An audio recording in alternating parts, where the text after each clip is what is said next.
وعباد الرحمن الذين يمشون على الأرض هونا وإذا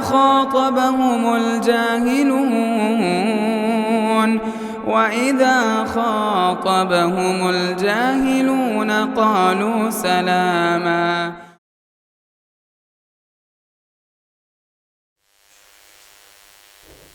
إن الحمد لله نحمده ونستعينه ونستغفره ونعوذ بالله من شرور أنفسنا ومن سيئات أعمالنا. من يهده الله فلا مضل له ومن يضلل فلا هادي له. وأشهد أن لا إله إلا الله وحده لا شريك له وأشهد أن محمدًا عبده ورسوله.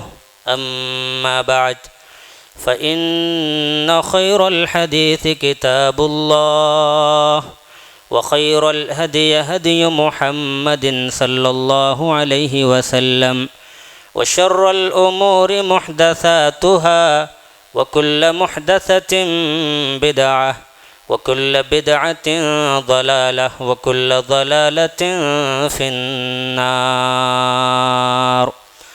أعوذ بالله من الشيطان الرجيم. بسم الله الرحمن الرحيم. يا أيها الذين آمنوا اتقوا الله حق تقاته ولا تموتن إلا وأنتم مسلمون. يا أيها الناس اتقوا ربكم الذي خلقكم من نفس واحدة وخلق منها زوجها وبث منهما رجالا كثيرا ونساء. واتقوا الله الذي تساءلون به والأرحام إن الله كان عليكم رقيبا. يا أيها الذين آمنوا اتقوا الله وقولوا قولا سديدا يصلح لكم أعمالكم ويغفر لكم ذنوبكم ومن يطع الله ورسوله فقد فاز فوزا عظيما. قال الله تبارك وتعالى في القرآن المجيد: إن عدة الشهور عند الله 12 شهرا في كتاب الله يوم خلق السماوات والأرض منها 4 حرم ذلك الدين القيم فلا تظلموا فيهن أنفسكم وقاتلوا المشركين كافة كما يقاتلونكم كافة واعلموا أن الله مع المتقين. وقال النبي صلى الله عليه وسلم: السنة 12 شهرا منها 4 حرم 3 متواليات ذو القعدة وذو الحجة والمحرم ورجب مضر الذي بين جمادی و شعبان. تمام قسم کی تعریفات وحدہ لا شریک خالق کائنات مالک ارض و سما کے لیے ہے. لاکھوں کروڑوں درود و سلام ہو اس ہستی اقدس و مقدس پر جن کا نام نامی اسم گرامی محمد الرسول اللہ صلی اللہ علیہ وسلم ہے. حاضرین خطبہ جمعہ کی مناسبت سے جس عنوان کا مجھے مکلف بنایا گیا ہے وہ ہے ماہ رجب کی بدعات.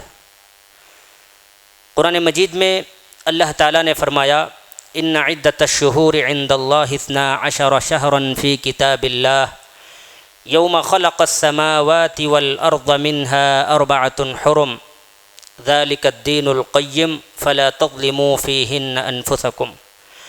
اللہ تعالیٰ نے فرمایا بے شک اللہ تعالیٰ کے نزدیک جب سے اللہ تعالیٰ نے زمین و آسمان کو پیدا کیا اسی وقت سے اللہ تعالیٰ کے نزدیک کتاب اللہ میں مہینوں کی تعداد 12 ہے۔ منہا اربعۃ حرم، ان 12 مہینوں میں 4 مہینے حرمت والے مہینے ہیں۔ ذالک الدین القیم، یہی مضبوط دین ہے۔ فلا تظلموا فیہن انفسکم، تو اے مسلمانوں تم ان حرمت والے مہینوں میں اپنے آپ پر ظلم نہ کرو۔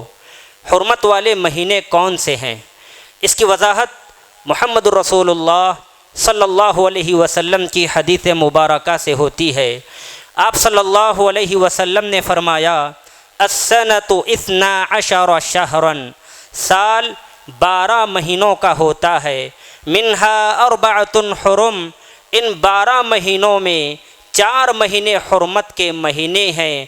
ثلاثۃ متوالیات، 3 تو لگاتار آتے ہیں، جیسے ذوالقعدہ، ذوالحجہ، محرم اور رجب مضر، جو جمادی الثانی اور شعبان کے درمیان واقع ہوتا ہے۔ اس حدیث مبارکہ میں اللہ کے نبی صلی اللہ علیہ وسلم نے رجب کی نسبت قبیلہ مضر کی طرف کی ہے، کہا وَرَجَبُ مُضَر، مضر کا مہینہ رجب۔ اللہ کے نبی صلی اللہ علیہ وسلم نے رجب مہینے کی نسبت قبیلہ مضر کی طرف اس لیے کہ اس قبیلے کے لوگ دوسرے قبیلوں کی بنسبت سب سے زیادہ اس کی تعظیم میں، احترام میں مبالغہ سے کام لیا کرتے تھے۔ اس لیے اللہ کے نبی صلی اللہ علیہ وسلم نے ماہ رجب کی نسبت قبیلہ مضر کی طرف کی ہے۔ فلا تظلموا فیہن انفسکم، تو اے مسلمانوں تم ان حرمت والے مہینوں میں اپنے آپ پر ظلم نہ کرو، اپنی جانوں پر ظلم نہ کرو۔ ویسے ظلم تو سال کے 12 مہینوں میں بھی ممنوع ہے، حرام ہے، ناجائز ہے، مگر اللہ رب العالمین نے خصوصاً اس مہینے کی، ان مہینوں کی حرمت و عزت، احترام اور تقدس کی وجہ سے اللہ تعالیٰ نے خصوصی طور پر فرمایا اس مہینوں میں تم ظلم و ستم سے کام نہ لو۔ محترم حضرات، اس ظلم سے کیا مراد ہے؟ اس ظلم سے ایک تو مراد یہ ہے کہ تم ان حرمت والے مہینوں میں لڑائی نہ کرو، جھگڑے نہ کرو، جنگ و جدال قتال نہ کرو، جیسا کہ قرآن مجید میں اللہ تعالیٰ نے فرمایا یسألونک عن الشہر الحرام قتال فیہ قل قتال فیہ کبیر۔ اے نبی صلی اللہ علیہ وسلم، لوگ آپ سے ان حرمت والے مہینوں میں قتال کے بارے میں پوچھتے ہیں، قل قتال فیہ کبیر، اے محمد تم اپنی قوم والوں کو بتلا دینا ان حرمت والے مہینوں میں ظلم و ستم کرنا، لڑائی جھگڑا کرنا، جنگ و جدال کرنا یہ کبیرہ گناہ ہے۔ محترم حضرات، عرب کے لوگ ان حرمت والے مہینوں کی بہت ہی عزت اور تکریم کیا کرتے تھے، اور ان حرمت والے مہینوں میں جنگ و جدال سے بچا رہا کرتے تھے، مگر جب اسلام آیا تو اسلام نے بھی ان حرمت والے مہینوں کے احترام اور تقدس کو برقرار رکھا، مگر رجب میں زمانے جاہلیت کے لوگ اس مہینے کی مناسبت سے بتوں کے نام پر جانور وغیرہ کو ذبح کیا کرتے تھے اور اس رسم کا نام عتیرہ رکھا کرتے تھے۔ تو جب اسلام آیا، اسلام نے حرمت والے مہینوں کے تقدس کو تو برقرار رکھا، مگر ماہ رجب میں جو رسم ادا کی جاتی تھی عتیرہ کے نام پر، بتوں کے نام پر جو جانور ذبح کیے جاتے تھے، اسلام نے اس کو برخاست کر دیا، حرام قرار دیا، ناجائز قرار دیا، جیسا کہ اللہ کے نبی صلی اللہ علیہ وسلم کا فرمان ہے۔ آپ علیہ السلام نے فرمایا لا فرع ولا عترہ، لوگوں یاد رکھو اسلام میں نہ فرع ہے نہ عتیرہ ہے۔ فرع کہتے ہیں اونٹ، گائے اور بکری کا وہ پہلا بچہ جن کو بتوں کے نام پر ذبح کیا جاتا ہے، اور عتیرہ کہتے ہیں رجب کی مناسبت سے جن جانوروں کو بتوں کے نام پر ذبح کیا جاتا ہے یہ عتیرہ ہے۔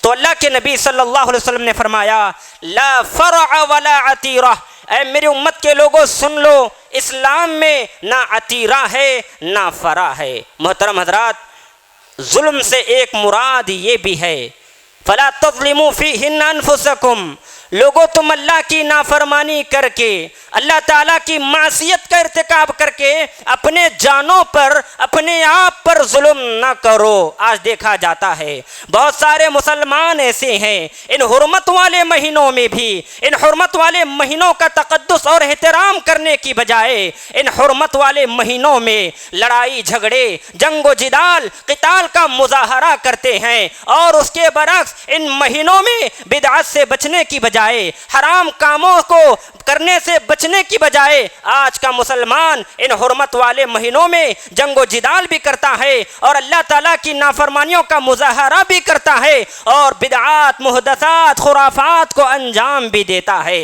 آج امت مسلمہ میں ہر طرف بدعتیں بھری پڑی ہیں، مہینوں کی مناسبت سے ان کے ہاں بدعتیں پائی جاتی ہیں۔ ماہ سفر کی بدعتیں الگ، ماہ رمضان کی بدعتیں الگ، ماہ شعبان کی بدعتیں الگ، ماہ محرم کی بدعتیں الگ، ماہ رجب کی بھی بدعتیں الگ ہیں۔ آج مسلمانوں نے ہر مہینوں میں بدعات و محدثات کو، خرافات کو انجام دیا ہے، جبکہ اللہ کے نبی صلی اللہ علیہ وسلم نے امت مسلمہ کو بدعات و محدثات و خرافات کو انجام دینے سے سختی سے منع کیا ہے۔ محترم حضرات، ماہ رجب بھی ان بدعاتوں سے خالی نہیں ہے۔ مسلمان رجب کی مناسبت سے اپنے اندر بہت سارے بدعات کو انجام دیتے ہیں جن سے اللہ کے نبی صلی اللہ علیہ وسلم سختی سے روکا ہے۔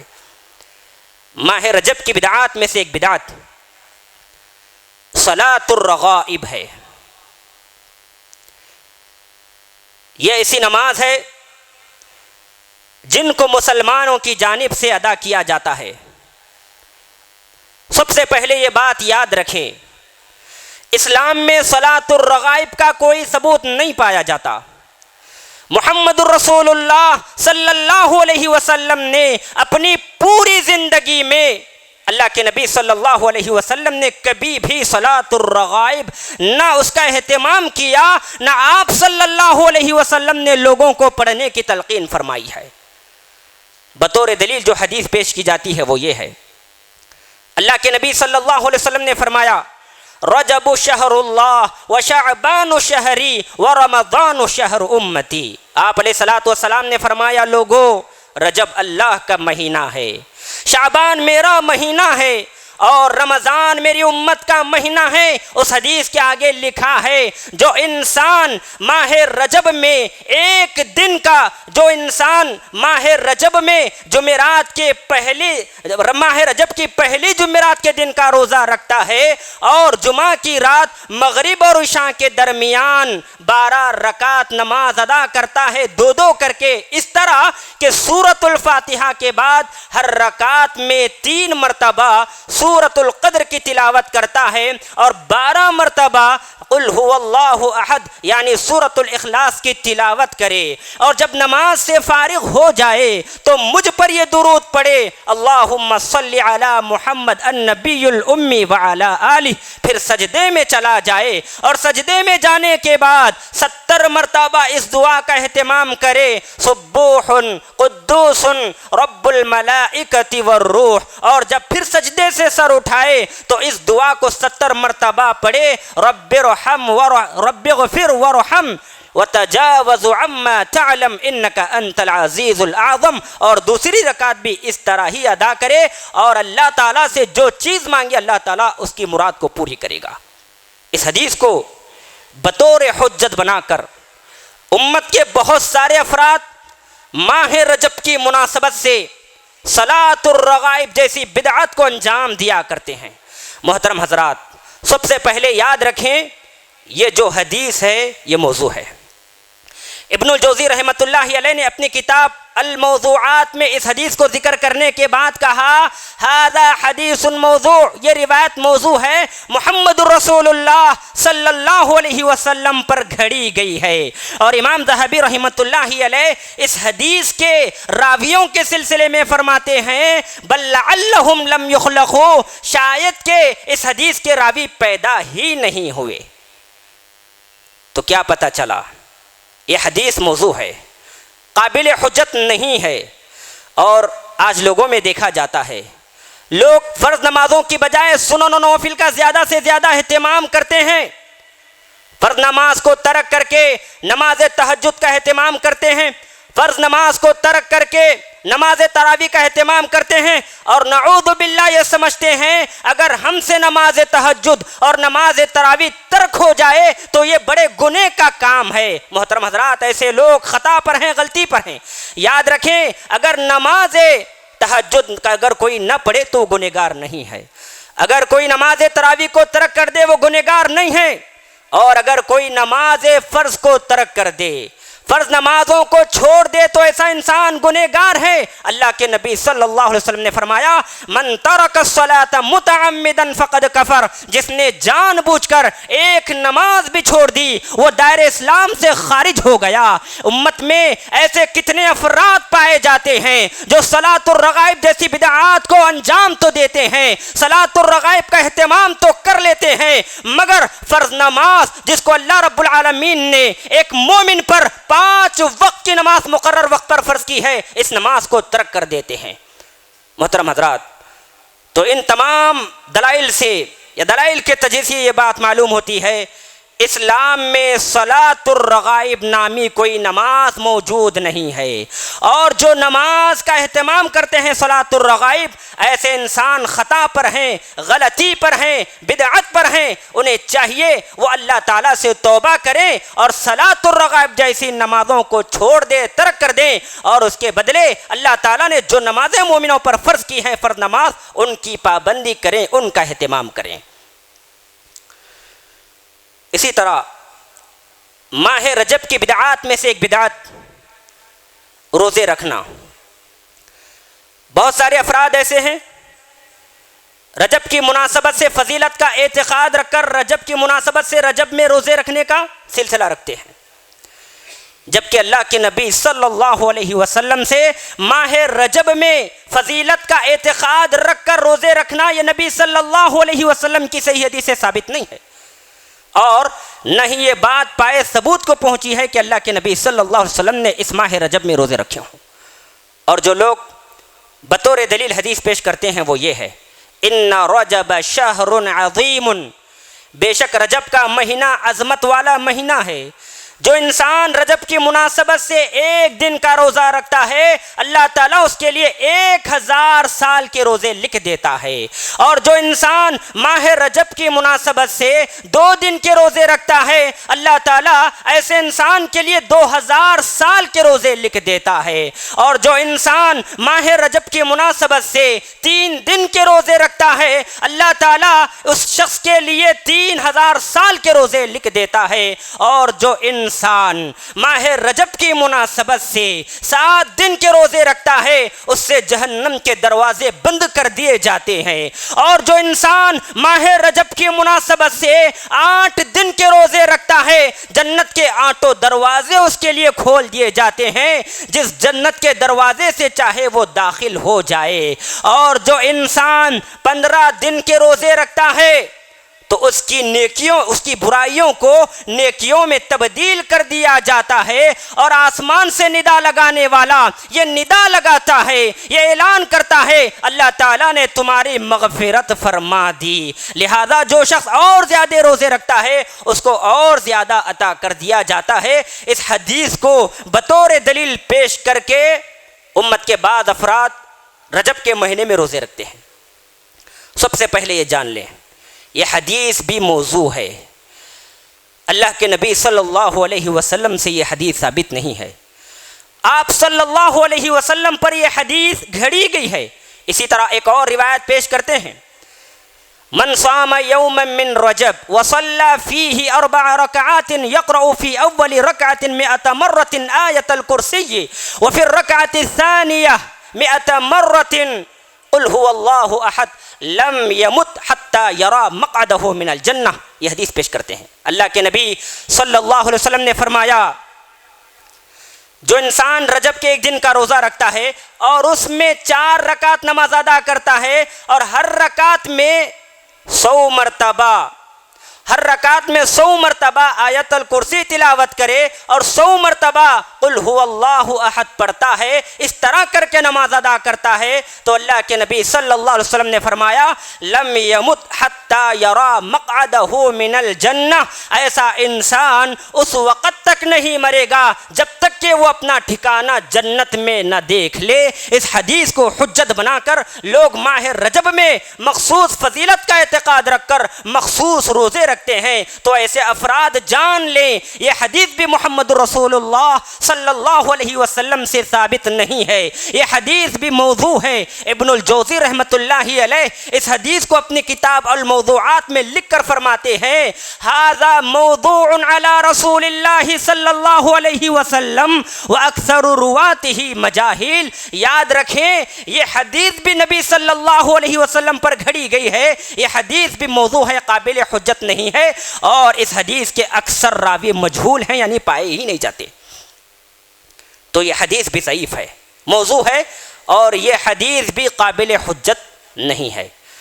ایک اور حدیث ہے جس کو بطور دلیل پیش کرتے ہیں، جو انسان ماہ رجب کی مناسبت سے 3 دن کے روزے رکھتا ہے اللہ تعالیٰ اس کے لیے پورے مہینے کے روزوں کا اجر لکھ دیتا ہے، اور جو انسان 15 دن کے روزے رکھ دے تو اللہ تعالیٰ ایسے انسان کے لیے اپنے رضامندی لکھ دیتا ہے، اور جس کے لیے اللہ تعالیٰ اپنی رضامندی لکھ دے اس کو اللہ تعالیٰ عذاب نہیں دے گا، اور جو انسان پورے مہینے کے روزے رکھ لے اللہ تعالیٰ اس سے حساب آسان لے گا۔ یہ حدیث بھی موضوع ہے، اس حدیث سے بھی محمد رسول اللہ صلی اللہ علیہ وسلم کا کوئی تعلق نہیں ہے، اللہ کے نبی صلی اللہ علیہ وسلم پر گھڑی گئی حدیث ہے۔ محترم حضرات، اور بھی بہت ساری احادیث ہیں جن کو ماہ رجب کی مناسبت سے پیڑ بھرو جیب بھرو علماء کرام ممبر و محراب سے چیخ چیخ کر کے بیان کر کے قلم و قرطاس کے ذریعے ان موضوع احادیث کی نشر کر کے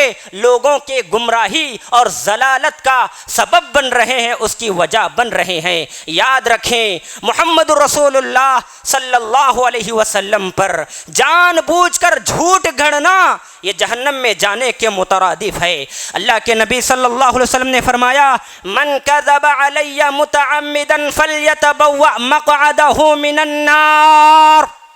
کتنے ایسے افراد ہیں امت مسلمہ میں، کتنے ایسے جیب بھرو پیٹ بھرو علماء سو ہیں جو اپنے پیٹ کی خاطر، دولت کے خاطر لوگوں کے اندر موضوع روایات کو پیش کرنے کی کوشش کرتے ہیں جان بوجھ کر، حالانکہ وہ جانتے ہیں اس حدیث کا کوئی تعلق نہیں ہے، یہ حدیث قابل حجت نہیں ہے، اس حدیث پر عمل نہیں کیا جاتا، اس کے باوجود بھی وہ اپنی انا کے خاطر، پیسوں کے خاطر، اپنے جیب اور پیٹ کے خاطر لوگوں کے سامنے ان روایات کو منتشر کرتے ہیں تاکہ وہ اپنے مقاصد میں کامیابی حاصل کریں۔ اللہ کے نبی صلی اللہ علیہ وسلم نے فرمایا من کذب علی متعمدا فلیتبوأ مقعدہ من النار۔ جو انسان مجھ پر جھوٹ باندھے ایسے انسان کو چاہیے وہ اپنا ٹھکانہ جہنم میں بنا لے۔ اسی طرح اللہ کے نبی صلی اللہ علیہ وسلم نے فرمایا لا تکذبوا علی فإنہ من کذب علی فلیلج النار۔ لوگوں خواہ مخواہ کے مجھ پر جھوٹ نہ باندھو، مجھ پر کوئی باتیں نہ گھڑو، فَإِنَّهُ مَنْ كَذَبَ عَلَيَّ فَلْيَلِجِ النَّارَ۔ جو انسان مجھ پر جھوٹ باندھتا ہے، میری طرف باتیں نسبت کر کے باتوں کو گھڑتا ہے، ایسا انسان جہنم میں داخل ہو جائے گا۔ امام نووی رحمہ اللہ فرماتے ہیں نبی صلی اللہ علیہ وسلم کی طرف کوئی جھوٹ بات منسوب کرنا یہ انتہائی خطرناک برائیوں میں سے ایک برائی ہے، حرام ہے، اور یہ کبیرہ گناہ ہے، اور اس بات پر امت مسلمہ کا اجماع ہے۔ اسی لیے اللہ کے نبی صلی اللہ علیہ وسلم نے اپنی جانب باتوں کو گھڑنے سے امت مسلمہ کو سختی سے روکا ہے۔ آپ علیہ الصلوۃ والسلام نے فرمایا من یقل علی ما لم اقل فلیتبوأ مقعدہ من النار۔ لوگوں جھوٹی بات میرے طرف منسوب نہ کرو، جو انسان جھوٹی بات میری طرف منسوب کرتا ہے فلیتبوأ مقعدہ من النار، ایسا انسان اپنا ٹھکانہ جہنم میں بنا لے، یعنی ایسے انسان کا ٹھکانہ جہنم ہے۔ تو ان دلائل سے پتہ چلا ماہ رجب کے مناسبت سے لوگوں میں فضیلت کا اعتقاد رکھ کر جو روزے رکھنا پایا جاتا ہے یہ انتہائی موضوع دلائل ہیں۔ نبی صلی اللہ علیہ وسلم سے اس سلسلے میں کوئی صحیح احادیث یا کوئی صحیح حدیث مروی نہیں ہے۔ اسی طرح ماہ رجب کی بدعات میں سے ایک بدعت رجب کی 27 تاریخ کو اسراء اور معراج کا واقعہ، اس کا عقیدہ رکھ کر اس رات محفلیں منعقد کرنا، ذکر و اذکار کرنا، تسبیحات وغیرہ کا اہتمام کرنا اور اس کے اگلے دن کا روزہ رکھنا، یہ بھی بدعت ہے۔ بہت سارے لوگ یہ سمجھتے ہیں کہ اللہ کے نبی صلی اللہ علیہ وسلم کو اسراء اور جو معراج ہوئی وہ رجب کی 27ویں تاریخ کو یہ معجزہ پیش آیا، اسی لیے وہ اس بات کے قائل ہیں کہ اس رات عبادتیں کرتے ہیں اور اگلے دن کا روزہ رکھتے ہیں، ذکر و اذکار کی محفلیں منعقد کرتے ہیں۔ سب سے پہلی بات یہ جان لیں، اسراء اور معراج کی تاریخ کے سلسلے میں علماء کے مابین شدید اختلاف پایا جاتا ہے۔ ابن حجر عسقلانی رحمۃ اللہ علیہ نے اسراء اور معراج کے واقعے کے تعلق سے تقریباً 10 سے زیادہ اقوال نقل کیے ہیں۔ ایک قول یہ ہے کہ اللہ کے نبی صلی اللہ علیہ وسلم کا جو واقعہ پیش آیا اسراء اور معراج کا، یہ ہجرت کے ٹھیک 1 سال قبل 12 نبوی میں ماہ ربیع الاول کو پیش آیا۔ ایک دوسرا قول یہ ہے کہ اللہ کے نبی صلی اللہ علیہ وسلم کے اسراء اور معراج کا واقعہ ہجرت سے 8 ماہ قبل پیش آیا۔ ایک اور قول یہ ہے کہ یہ واقعہ ہجرت سے تقریباً 6 ماہ قبل پیش آیا۔ اسی طرح ایک اور قول یہ ہے کہ نبی صلی اللہ علیہ وسلم کو اسراء اور معراج کا جو معجزہ پیش کیا گیا یہ ہجرت کے 11 ماہ قبل پیش کیا گیا۔ اگر دلائل کا تجزیہ کیا جائے، مطالعہ کیا جائے، تو جو بات اقرب الی الصواب یعنی سب سے زیادہ صحیح بات معلوم ہوتی ہے وہ یہ معلوم ہوتی ہے کہ اللہ کے نبی صلی اللہ علیہ وسلم کو جو اسراء اور معراج کا معجزہ پیش کیا گیا وہ رجب کے مہینے میں نہیں بلکہ ہجرت کے 1 سال قبل ماہ ربیع الاول 12 نبوت میں پیش آیا۔ ولو بالفرض، اگر مان بھی لیا جائے نبی صلی اللہ علیہ وسلم کو اسراء اور معراج کا جو واقعہ پیش آیا یہ ماہ رجب کی 27 تاریخ کو پیش آیا، اگر یہ مان بھی لیا جائے تو یہ کہاں سے ثابت ہوتا ہے کہ اس رات کی مناسبت سے عبادتیں کی جائیں، ذکر و اذکار کی محفلیں منعقد کی جائیں اور اس کے 1 دن کے بعد روزہ رکھا جائے؟ یہ کہاں ثابت ہو سکتا ہے؟ اللہ کے نبی صلی اللہ علیہ وسلم نے تو اسراء اور معراج کے بعد کئی سال اس دنیا میں تشریف فرما تھے، مگر آپ صلی اللہ علیہ وسلم نے اسراء اور معراج کی تاریخ کی مناسبت سے نہ اس رات میں اللہ کے نبی صلی اللہ علیہ وسلم نے ذکر و اذکار کیا، نہ نمازوں کی پابندی کی اور نہ ہی محفلیں منعقد کی اور نہ ہی اس کے اگلے دن کا روزہ رکھا۔ اس موقع پر ہم یہ پوچھنا چاہتے ہیں دلائل کہاں ہے؟ اگر اس سلسلے میں کوئی ایک صحیح حدیث ہے تو لاؤ، انشاءاللہ ہم بھی اس پر عمل کرنے کے لیے تیار ہیں، چونکہ ہم اہل الحدیث ہیں، ہم محمد رسول اللہ صلی اللہ علیہ وسلم کی سنت پر چلنے والے ہیں۔ اگر اس سلسلے میں ایک بھی صحیح حدیث وارد ہے تو لا کر دکھاؤ، ہم جانتے ہیں اس ممبر رسول یعنی اس ممبر سے کہہ رہا ہوں، اگر ایک صحیح حدیث لاؤ گے ہم بھی عمل کرنے کے لیے تیار ہیں، لیکن ہم جانتے ہیں ایک حدیث تم نہیں لا پاؤ گے، لوہے کے چنے تو چبانے پہ مجبور ہو جاؤ گے، مگر اس سلسلے میں محمد رسول اللہ صلی اللہ علیہ وسلم کی کوئی ایک صحیح حدیث نہیں لاؤ گے۔ تو یہ مخصوص روزے رکھنا یا پھر رجب کی 27 تاریخ کو اسراء اور معراج کا معجزوں کو پیش نظر رکھ کر راتوں میں عبادت کرنا، محفلیں منعقد کرنا، ذکر و اذکار کرنا اور اس کے اگلے دن کا روزہ رکھنا، یہ محمد رسول اللہ صلی اللہ علیہ وسلم سے ثابت نہیں ہے۔ لہذا جو افراد ان چیزوں کا اہتمام کیا کرتے تھے تو وہ آج سے توبہ کر لیں اور آج سے ترک کر دیں، اس لیے کہ یہ بدعت ہے، اللہ کے نبی محمد رسول اللہ صلی اللہ علیہ وسلم سے ثابت نہیں ہے۔ اسی طرح ماہ رجب کی بدعات میں سے ایک بدعت یہ عقیدہ رکھنا کہ رجب کے مہینے میں عمرہ کرنا افضل ہے، یہ بھی بدعت ہے۔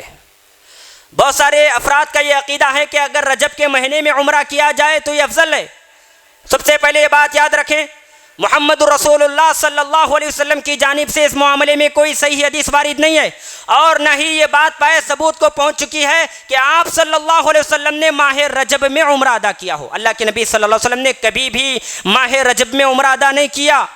عروہ بن زبیر رضی اللہ تعالیٰ عنہ بیان کرتے ہیں، میں اور ابن عمر رضی اللہ تعالیٰ عنہ حضرت عائشہ رضی اللہ تعالیٰ عنہ کے حجرے کے پاس بیٹھے ہوئے تھے. میں نے ابن عمر سے پوچھا اے ابن عمر بتائیے کہ اللہ کے نبی صلی اللہ علیہ وسلم نے رجب کی مناسبت سے ماہ رجب میں عمرہ ادا کیا ہے؟ تو ابن عمر رضی اللہ تعالیٰ عنہ کہتے ہیں ہاں اللہ کے نبی صلی اللہ علیہ وسلم نے رجب کے مہینے میں عمرہ ادا کیا ہے. پھر یہ بات عروہ بیان کرتے ہیں میں نے حضرت عائشہ رضی اللہ تعالیٰ عنہ سے پوچھا تو حضرت عائشہ رضی اللہ تعالیٰ عنہ نے کہا اللہ تعالیٰ ابن عمر کی مغفرت فرمائے، اللہ کے نبی صلی اللہ علیہ وسلم اللہ کی قسم کبھی بھی رجب کے مہینے میں عمرہ ادا نہیں کیا، اور اللہ کے نبی نے جب جب عمرہ ادا کیا اس وقت ابن عمر بھی محمد رسول اللہ صلی اللہ علیہ وسلم کے ساتھ تھے، پھر بھی نہ جانے وہ کیسے بھول گئے. اور یہ بات جب حضرت عائشہ رضی اللہ تعالیٰ عنہ کہہ رہی تھی تو ابن عمر رضی اللہ تعالیٰ عنہ بھی ان کے کلام کو، ان کی گفتگو کو سن رہے تھے، چنانچہ وہ خاموش ہو گئے. اس سے پتہ چلا رجب کے مہینے میں فضیلت کا اعتقاد رکھ کر عمرہ کرنا یہ بدعت ہے. یہ محمد رسول اللہ صلی اللہ علیہ وسلم سے اس سلسلے میں کوئی صحیح حدیث وارد نہیں ہے. اسی طرح رجب کے مہینوں میں رجب کے بدعات میں ایک بدعت کونڈے کرنا، یہ خطرناک بدعت پائی جاتی ہے. ہندوستان کا یا بر صغیر کا اکثر مسلمان اس فتنے میں، اس بدعت میں مبتلا ہے. بطور دلیل وہ یہ کہتا ہے کہ جعفر صادق رحمۃ اللہ علیہ کہتے ہیں جو شخص 22 رجب کو میرے نام کے ذریعے جو شخص 22 رجب کو میرے نام کی نیاز کے طور پر کونڈے کرے اور میرے نام کے ذریعے اپنی حاجت مانگے تو اللہ تعالیٰ اس کی حاجت کو ضرور پوری کرے گا، اور اگر اس کی حاجت پوری نہ ہوئی ہو تو کل قیامت کے دن میرا دامن ہوگا اور اس کا ہاتھ ہوگا. اس دلیل کو بنیاد بنا کر امت مسلمہ کے اکثر افراد، اکثر لوگ رجب کے کونڈے کرتے ہیں. محترم حضرات، یہ بھی بدعت ہے، یہ بھی بدعت ہے. اور یہ بدعت تو محمد الرسول اللہ صلی اللہ علیہ وسلم کے وفات کے سینکڑوں سال کے بعد ایجاد ہوئی. بتاؤ جو بات محمد الرسول اللہ صلی اللہ علیہ وسلم کی وفات کے سینکڑوں سال بعد ایجاد ہوئی وہ محمد کے دین کا حصہ کیسے بن سکتی ہے؟ کیا نعوذ باللہ محمد الرسول اللہ صلی اللہ علیہ وسلم نے دین کو مکمل نہیں کیا؟ قرآن مجید میں تو اللہ تعالیٰ نے فرمایا الیوم اکملت لکم دینا، محمد الرسول اللہ صلی اللہ علیہ وسلم کا دین مکمل ہو گیا. لیکن یہ کیسی بدعت ہے جس کو انجام دیتے ہیں؟ حوالہ کیا ہے، حدیث کیا ہے، اس کی صحت کیا ہے؟ مسلمان سمجھنے کے لیے، سوچنے کے لیے، پڑھنے کے لیے تیار نہیں ہے. در حقیقت آج مسلمانوں کا اکثر طبقہ مشرکین مکہ کے راستے پر چل رہا ہے. مشرکین مکہ بھی اپنے آستانوں پر لات و عزا، حبل و منات کے نام پر، بتوں کے نام پر جانوروں کو ذبح کیا کرتا تھا. امت مسلمہ کا بھی اکثر طبقہ آج ہو بہو مشرکین مکہ کے راستے پر چلتے ہوئے اپنے مزاروں کے نام پر، آستانوں کے نام پر، درگاہوں کے نام پر، سجادوں کے نام پر، قبروں کے نام پر، بتوں کے نام پر جانوروں کو ذبح کیا کرتا ہے. اور یہ جو رجب کے کونڈے ہیں یہ بھی اسی قبیل سے ہے.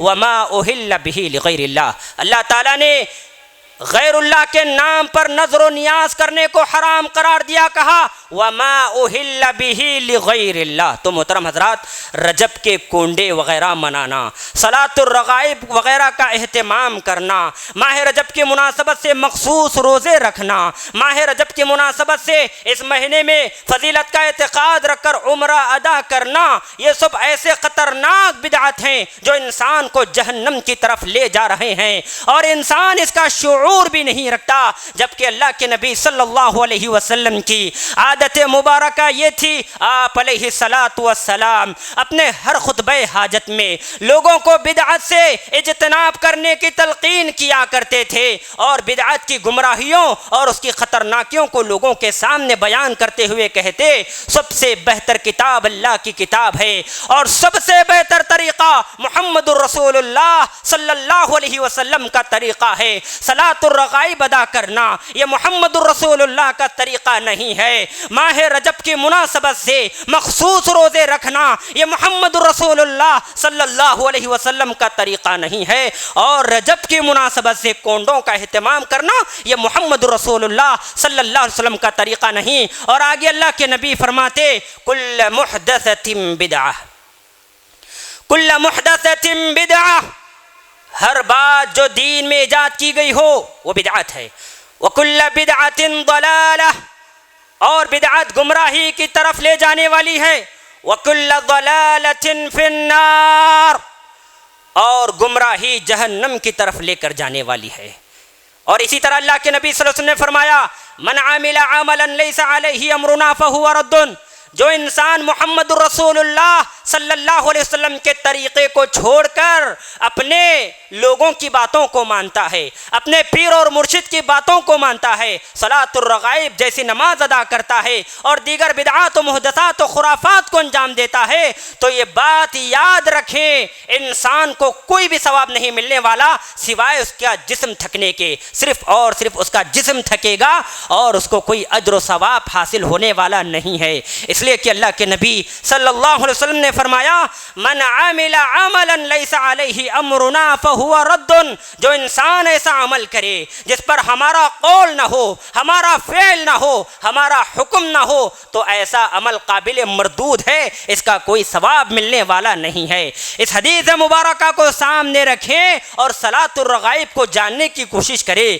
کیا صلاۃ الرغائب ادا کرنے کا، اہتمام کرنے کا اللہ کے نبی صلی اللہ علیہ وسلم نے حکم دیا؟ ظاہر سی بات ہے اللہ کے نبی صلی اللہ علیہ وسلم نے اس کا حکم نہیں دیا۔ کیا اللہ کے نبی صلی اللہ علیہ وسلم نے کنڈوں کے اہتمام کرنے کا حکم دیا؟ ظاہر سی بات ہے اللہ کے نبی صلی اللہ علیہ وسلم نے اس کا حکم نہیں دیا۔ جب اللہ کے نبی صلی اللہ علیہ وسلم نے ان بدعات و محدثات خرافات کا حکم نہیں دیا تو ایسا عمل کوئی انسان کرتا ہے تو اس کو ثواب تو نہیں ملے گا بلکہ یہ عمل قابل مردود ہوگا اور الٹا اس کو گناہ بھی ملے گا۔ تو محترم حضرات، ماہ رجب کی مناسبت سے چند باتیں تھے۔ خلاصہ یہ ہے کہ دین کے نام پر جو چیزیں آج ایجاد کی گئی ہیں ماہ رجب کی مناسبت سے، خصوصاً جیسے صلاۃ الرغائب وغیرہ وغیرہ، تو یہ سب بدعات ہیں، محدثات ہیں، خرافات ہیں، اسلام سے ان کا کوئی تعلق نہیں ہے اور نہ ہی محمد الرسول اللہ صلی اللہ علیہ وسلم نے ہمیں ان چیزوں کا حکم دیا ہے۔